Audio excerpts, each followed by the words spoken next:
Hi, I'm Andy, and welcome back to my shop. I'm in the middle of a kitchen makeover project. I built some drawers, or doors. Now I'm going to build some drawers. The drawers are going to be put together with an Isoloc corner joint, and it's going to have tails and pins similar to a dovetail, but the edges are rounded. You'll see what it looks like when we get started. And we're going to do the first step, which would be the front and back panels of the drawer on the vertical vise set up in my machine. Okay, let's make sawdust.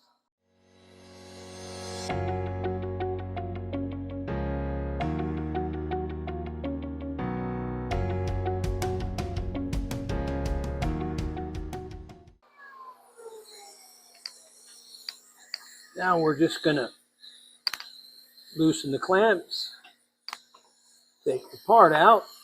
There we go. Flip the part over, set it on the stop,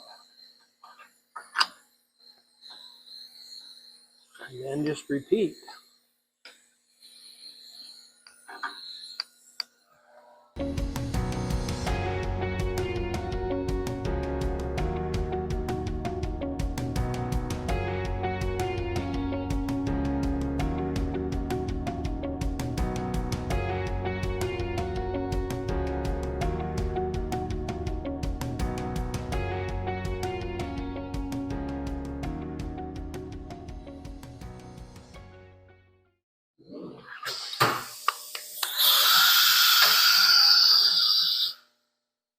It's a nice looking joint. It's going to look good on the end of my boxes, my drawers.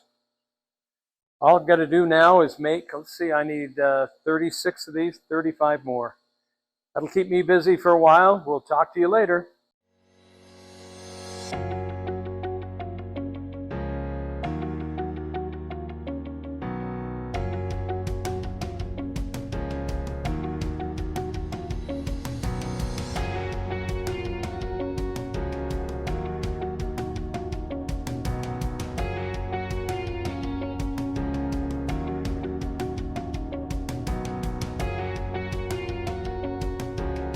Okay, we have completed the job. I've got 41 pieces, a couple of extra in case I had some blowout or tear out, but didn't have any problems with that.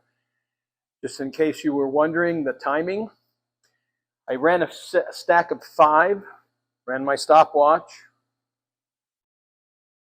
It's 8 minutes and 59 seconds for 5 parts. So it's pretty fast. I have seen faster equipment. When I was at the IWF show this year, I saw a piece of equipment that would cut a dovetail in about 30 seconds. That's half the speed of this. But it only cut one kind of dovetail, and it had a big price tag somewhere in the neighbor of 60-something thousand. So, you know, for a machine addition, to be able to put this on a machine and be able to create these more eccentric or more creative kinds of joinery instead of just straight dovetails, it's not a bad investment. All right, the next step on this project, this is the kitchen makeover project. The next step is to set up and cut on a sheet. We're going to cut out all the sides of the drawers. That will have the tail part of the Isoloc joint as well as a dado in there so that we can put in the bottom panels.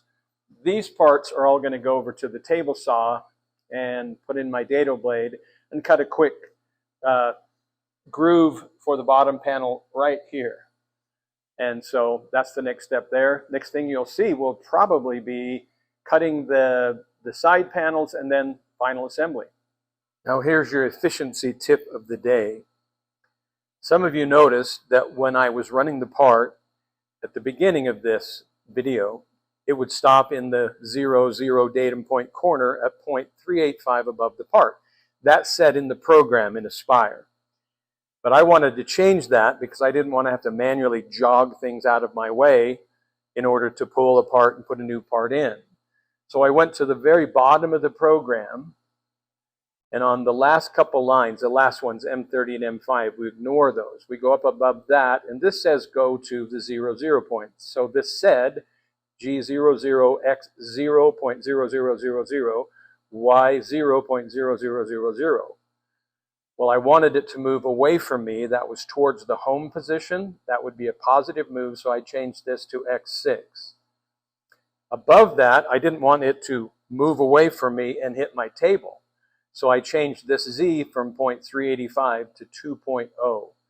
So that gives me a safe position to work from. Then I have to go up here and click on the Save button here in order for those changes to take effect. If you don't do those, then it just keeps running the same program. So there's your efficiency tip of the day. Have the machine move itself out of the way just by changing a couple lines of code. Like I say, be careful. Make sure that your Z position is high enough so when it moves away, you don't run into your table. And there, I think that sums it up. Thank you.